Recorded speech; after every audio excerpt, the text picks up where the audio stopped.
प्रसूत कावरा जी। राधे राधे। पूज्य महाराज जी, आपके चरणों में कोटि कोटि प्रणाम। महाराज श्री, दूसरों से प्रतिस्पर्धा मन हमेशा करता रहता है, ना स्वयं खुश रहता है ना दूसरों को देखकर प्रसन्न होता है। इस कारण किसी पर भरोसा ही नहीं रहा। महाराज जी उपाय बताएं, क्या करें कि देखो, धैर्यपूर्वक सुनिए। हमारा मन मलिन हो गया है। यद्यपि ये स्वरूप में भगवत स्वरूप ही है, इंद्रियाणाम मनश्चास्मि, ये भगवत स्वरूप है, पर माया जनित गलत आचरणों का चिंतन, भोगने का संकल्प और भोग क्रिया, इसने हमारे अंतःकरण को मलिन कर रखा बहुत जन्मों से। कोई हमारा पहला जन्म नहीं हुआ, बहुत जन्म हो चुके हैं।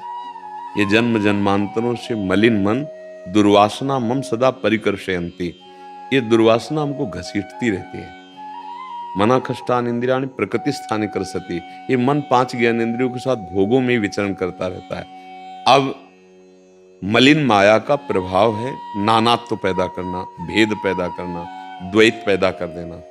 अब हम अलग और आप अलग, आप हमसे आगे कैसे बढ़ सकते हो? ये मायाकृत मैं मोर तोर तय, माया जेहि बस कीन्हे जीव निकाया। इसी से छूटने के लिए तो अध्यात्म है, भगवत मार्ग है। यदि हम पहली बार हृदय से स्वीकार करें कि हे प्रभु, हम जैसे हैं वैसे आपके हैं, पक्का है, इतना तो कहीं ना कहीं आपके हृदय में है कि आप भगवान के अंश हैं, है ना? इतना भले कैसे हैं, क्या है पता नहीं, पर इतना तो कहीं ना कहीं है कि मान तो रहे शरीर को, पर कहीं ना कहीं ये हमारे हृदय में है कि मैं भगवान का अंश हूं, मैं पूर्णतया शरीर तो नहीं हूं, क्योंकि मरेगा, शरीर छूटेगा, है ना आपके अंदर? हाँ, तो ये बहुत बड़ी आस्तिकता है, इसे आस्तिकता कहते हैं। जब हम प्रभु के हैं तो हमें आश्रय प्रभु का ले लेना चाहिए। ये जो हमारे अंदर वृत्ति आती है कि मैं सबसे आगे बढ़ जाऊं ना, ये प्रभु की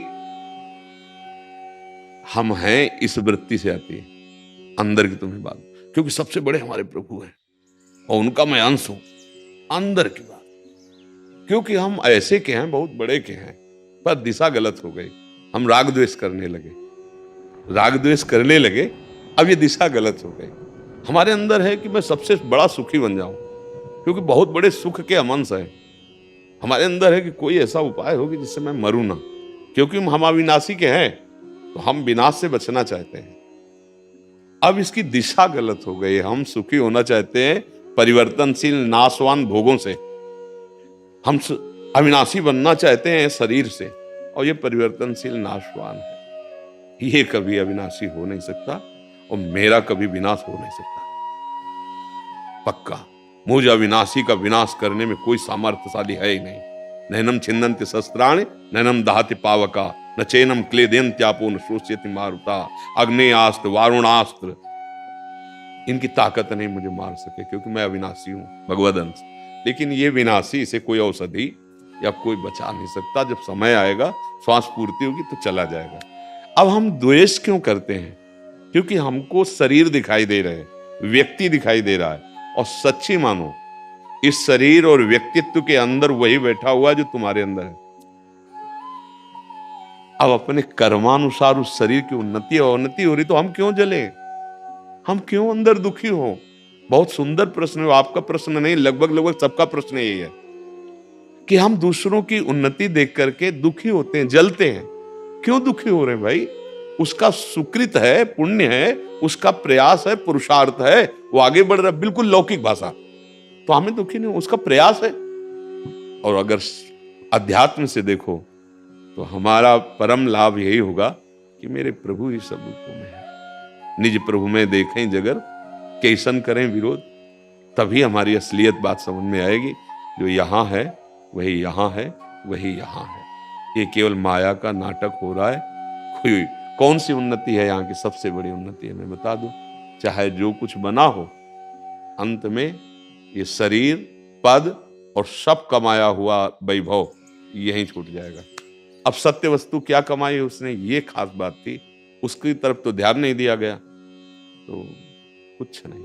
वो अशित क्रियाएं, वो शुभ क्रियाएं, मतलब पाप और पुण्य, इन्हीं दोनों से तो भटक रहे थे, इन्हीं दोनों को लेकर फिर चले जाएंगे। अब कुछ ऐसा कर लेना चाहिए कि हमारा आवागमन रुक जाए, कम से कम इतनी में तो ब्रेक लग जाए कि मनुष्य बने। अगर हमारा काम पूरा ना हो तो हमें फिर मनुष्य शरीर मिले, साधु समागम मिले, हम ऐसे भजन साधन करें कि संसार से मुक्त हो जाए। हम अपनी तरफ देखने लगे तो हमारा काम बन जाए। हम दूसरों की तरफ देखते हैं तभी हमारा काम नहीं बन पा रहा। दूसरों के गुण देखते हैं, दूसरों के अवगुण देखते हैं, और सही पूछो तो हमारा घर खुद गंदा है। तेरे भावे जो करे भलो बुरो संसार, नारायण तू बैठ के अपनो भवन बुहार। संतों ने ये आज्ञा करी है, यहाँ अपने हृदय रूपी भवन में ज्ञान की झाड़ू लगाओ, बहुत कूड़ा करकट जमा है, और अगर यहां साफ हो गया ना तो कोई हमको मलिन दिखाई नहीं देगा। जैसे लोग कह देते हैं अरे ये तो बहुत पापी आदमी आपके सामने कैसे आ गया, आपको सच्ची कहते हैं। हमें यही लगता है कि सबसे प्यारा मेरा प्रभु आया है, इसको कैसे सुखी कर दूं। क्या अब मेरे पास वाणी रूपी धन है, वही स्वागत में आपके रखते हैं कि आप इससे संशय शून्य होइए और आनंद समुद्र प्रभु की तरफ बढ़िए। हमारे लिए आप किस धर्म के हो, किस संप्रदाय के हो, आपका आचरण क्या है, आप कैसे हो, मुझे इससे मतलब नहीं। आप इसके अंदर आए, मेरे प्रभु हो, अब बोलो आपकी क्या सेवा करें। और आए हो तो निष्फल नहीं हो सकता आपका आना। आप जाओ, यहाँ कुछ नहीं मिलता प्रगट में, लेकिन तेरे दरबार की आली निराली शान ये देखी, सखावत खुद तेरी गलियों में चक्कर काटते देखा, फैलाया हाथ जिसने तेरे दरबार में आकर, तुझे देते नहीं देखा मगर झोली भरी देखी। जाओ, आशीर्वाद ऐसे नहीं होता। यहाँ अगर ज्यादा होगी तो डांट भी लग जाएगी, पर जब यहां से बाहर जाओगे तब तुम्हें पता चलेगा कि हमें क्या मिला। अगर थोड़ा भी शुद्ध भाव करके ही तो यहाँ आया जाता है। दरस परस अगनास बास निज संग करो दिन, तिन मुख हरिजस सुनत श्रवण मानो न त्रिपित छिन। ए भाई, यहाँ कोई और नहीं, केवल वो जादूगर छुपा छुपी का खेल खेल रहा है। इन सब रूपों में जैसे छुपा जाता है ना, तो कोई आश्रय लिया जाता है ना, पेड़ का आश्रय, किसी मकान का आश्रय, कहीं जब छुपा छुपी का खेल खेलते हैं तो छुपते हैं ना। तो मेरा एक प्रभु इतनी जगह में छुपा हुआ बैठा, बस यही ढूंढ लेना, जीवन मुक्त हो जाना है। इस छुपा छुपी खेल को हाँ किसी सूझ वाली आंख ने पहचान की, कण कण में झांकी भगवान मेरा। और आप सच्ची मानो भगवान चले जाए तो इस शरीर को कौन मानेगा, या इस शरीर को कौन मानेगा? फूंक दिया जाएगा? नहीं फूंक दिया जाएगा। भगवान तो हम किससे द्वेष कर रहे हैं, हम क्यों जल रहे हैं? वो अपने कर्म का खेल खेल रहा है और हमें अपने कर्म का हो रहा है। अब हम दोनों कर्म से ऊपर उठने के लिए मानव देह प्राप्त की, वो भूल से उसी में आसक्त है। और आपके ऊपर तो बड़ी कृपा है कि आपको दुख मिल रहा है। अब ये दुख आपको यहाँ पहुंचाया और यही दुख भगवत प्राप्ति करा देगा। अगर ये दुख बढ़ता जाए कि यार सब छल कपट का व्यवहार है, जिधर देखो उधर स्वार्थ ही स्वार्थ है, तो यहाँ सब टिकाऊ है नहीं। ना मेरा शरीर टिकाऊ, पहले बालक था, फिर जवान हुआ, अब आप बुढ़ापे की तरफ, फिर मृत्यु आ जाएगी। ऐसे सारे जगत का खेल है, तो कुछ तो सत्य वस्तु प्राप्त करनी चाहिए, वो है भगवान। अब तो हम नाम नहीं छोड़ेंगे।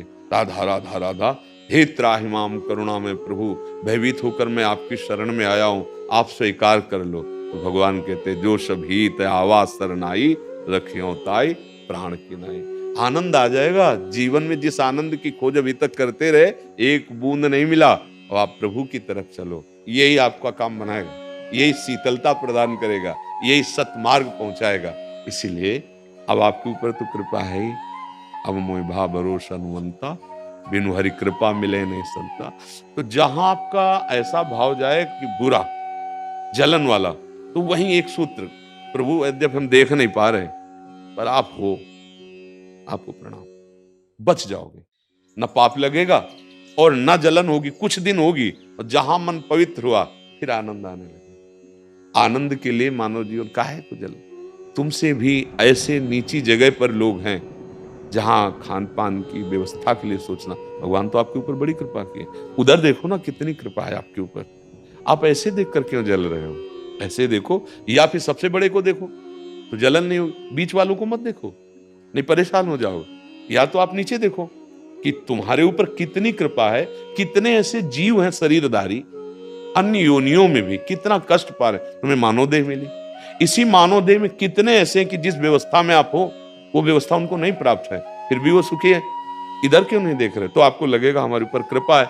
आप इधर देख रहे हो तो इतने बड़े को देखो कि उससे बड़ा कोई होना नहीं चाहिए, और वो है भगवान। तो आपको जलेगा नहीं, बीच वालों को देखोगे तो जलेगा मन, क्योंकि अभी अज्ञान की धरा होती ना। इसलिए सबसे प्रार्थना है, नाम जप करो, गंदे आचरण न करो, कोई गंदा व्यसन मत करो, दूसरों की सेवा का भाव आ जाए, जितना बन सके दूसरों को सुख पहुंचाने का, तो निश्चित भगवान प्रसन्न हो जाए। अगर हमारी एक से भी ईर्ष्या रहेगी ना, द्वेष रहेगा, जलन रहेगी, तो हम कहीं ना कहीं अपने भगवान से गलती कर रहे हैं और वो प्रसन्न नहीं होंगे। तो मैं एक उदाहरण बताते हैं। यहाँ एक बहुत बड़े महात्मा हुए हैं, जो पहले बहुत बड़े व्यापारी और धनी थे, लाला बाबू। लाला बाबू का चरित्र आता है। तो रंगनाथ जी के जो सेठ जी थे, उनकी टक्कर थी। तो अंदर से दोनों के मन में मुटाव होता ना, व्यापार धन में कि हमारे जोड़ का है, तो उससे ईर्ष्या हो जाती है। अब वो संत बन गए लाला बाबू, और जय कृष्णदास बाबा के शरणागत हुए। तो एक लंगोटी केवल लगाते थे, बड़े धनी। अब रंगनाथ जी के मंदिर के जो सेठ जी, तो लाला बाबू कितने धनी होंगे, तो एक लंगोटी और भिक्षा की झोली, और कहा बाबा अब हमें विरक्त वेश दे दो। उन्होंने कहा विरक्त वेश नहीं लाला बाबू, अभी विरक्त वेश नहीं। बहुत बार हर कसौटी में अपने को कसा कि क्या गलती है गुरुदेव, विरक्त वेश नहीं दे रहे। रोटी ब्रजवासियों की मांग के खाना, रज लगाना, एक लंगोटी पहनना, झोली पास, बस। जब जाते हो कहते प्रभु विरक्त वेश दे, तो कहते नहीं, और विरक्त रहते ऐसे। बोले नहीं नहीं अभी लाला बाबू। तो उन्होंने विचार किया कि मेरे में कोई त्रुटि है, बाबा जो मना करते हैं कौन से। तब ध्यान आया कि रंगनाथ जी मंदिर बना, उनके सेठ जी से अंदर वो द्वेष था संत बनने पर भी। तो उनका इसको कैसे मिटाएं। तो वहां सुबह जो है भिखारियों को कुछ भिक्षा आदि बांटते थे, उनके सेवक जन, रंगनाथ जी के मंदिर के सेठ जी थे। तो वहां उस लाइन में जाके खड़े हुए। जो सेवक जन थे वो जानते थे, भाग करके गए और कहा कि साहब वो लाला बाबू लाइन में लगे हुए हैं, लाला बाबू आए। तो उनका सच्ची? बोले बिल्कुल, लाइन पे जहाँ खिचड़ी बटती, भोजन बटता, उसी लाइन।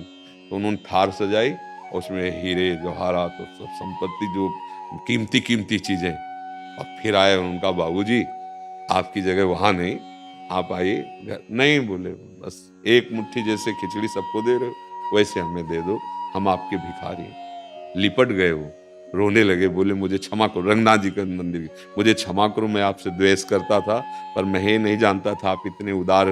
दोनों का मिलन हुआ ना, और अब बाबा के पास जो ही चले तो रास्ते में बाबा मिल गए, और बाबा ने कहा आओ लाला वो आज तुम्हें विरक्त भेज देते हैं। इतना भी द्वेष किसी से रखने पर भगवदानंद की स्फूर्ति नहीं होती। फिर अपने लोग तो कितना प्रपंच फैलाए हुए राग द्वेष का। देखो भगवान का मार्ग बड़ा निराला मार्ग है। यदि आप वास्तविक आनंदित होना, कोई कमी नहीं आपके पास, जो एक जीने के लिए चाहिए। देखो मांग में कभी पूर्ति नहीं होने वाली, ये तो लिख लो। जीने के लिए जो व्यवस्था है यथायोग्य भगवान सबको दिए हुए हैं। अब जो हमारी मांगे हैं वो कभी पूर्ति नहीं, कभी नहीं हो सकती, पक्का समझो। चाहे देवराज इंद्र बना दिए जाओ तो भी पूर्ति नहीं हो सकती। कैसे हो सकती? वासना कभी पूर्ति। देवराज इंद्र के पास कैसी कैसी अप्सराएं कि अगर उतर पड़े मृत्यु लोक में तो ऋषि मुनियों के मन में क्षोभ पैदा कर दे, ऐसी सुंदर है। लेकिन वो गौतम ऋषि की पत्नी है, हिल्या की तरफ दृष्टि, मतलब समझो कहां इतनी ऊंचाई पे, कहां दृष्टि, और साप मिला इनको देवराज। मतलब त्रिभुवन पति बनने पर भी इन मांगों की पूर्ति नहीं होने वाली। इसका मतलब कामनाहीनता ही भगवत आनंद की तरफ ले जाएगी। तो हम जैसी परिस्थिति में है भगवान की शरण हो जाएं, नाम जप करें। अच्छा, जब हमारा दूसरे के प्रति जलन का भाव हो तो तुरंत मन से प्रणाम। भले आप हाथ न जोड़, मान लो हिम्मत नहीं इतनी, ये हिम्मत है, इसे साधारण बात नहीं कहते। क्षमा सबसे बड़ा बल होता है। कोई गाली दे, तुम गाली दे दिए मतलब कमजोर, वो गाली दिया मुस्कुरा के चले गए मतलब तुम बलवान, तुम्हारे अंदर काम आया सह गए मतलब बलवान। ये अध्यात्म बल होता है। इसी से शांति मिलेगी कि हम सब में भगवत भावना का अपने हृदय में सृजन करें, राग द्वेष नहीं। इससे जलना होगा। देखो बहुत बढ़िया आपने प्रश्न किया कि अपने लोग भी दुखी हैं और दूसरे को भी दुख देने की चेष्टा, यही हमारा अज्ञान है। हम सत्संग सुने, नाम जप करें और गंदा आचरण ना होने पावे तो ये खत्म हो जाएगा, पक्का खत्म हो जाएगा। नहीं तो बड़ी ऊंचाई तक रहता है, बचो इससे बचो। ये जलाते रहते हैं हृदय को, लेना देना कुछ नहीं। अगर ये संभल ना पाया तो हिंसा में उतर जाते हैं, बिल्कुल अनर्थ हो जाएगा, मतलब जीवन बर्बाद कर देते हैं। यही तो हो रहा है ना संसार व्याप्त, ईर्ष्या द्वेष आदि के द्वारा।